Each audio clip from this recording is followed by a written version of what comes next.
Next question now. Power button. Yeah. Somebody said they watched a video and somebody claimed that the power button does cut your finger.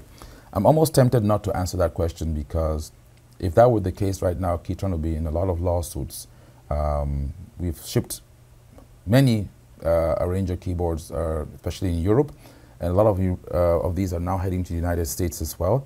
So just imagine that if it was true that the power button does cut your finger, would we be selling events? Would we be out of business?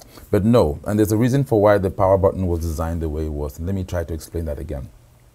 In our other older arranger keyboards, the power button was located at the back. Of course, it's from an engineering perspective. The power button being at the back is very close to the transformers, and so less cables, making it cheaper, and you can just hit there. But what happened was sometimes when people transport the keyboards, they would press that button or they would break the button, for an example. So this time what we decided to do was have the power button on the right-hand side over here. And let me see if I can turn this camera real quick so you can see that button right there, okay? So that's where the power button is located right now. And there's a reason why it's a deeper press. This is supposed to be done to avoid accidental on and off.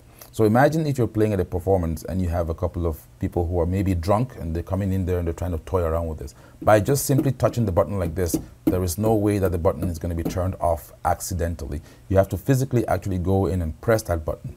And no, the edges are not sharp and it's not going to cut you. So again, sometimes too, we don't control what people put on social media, but I think that, a lot of people, I want to believe, are smart enough to decipher between what is true and what is a myth. So no, the power button is not going to cut your finger.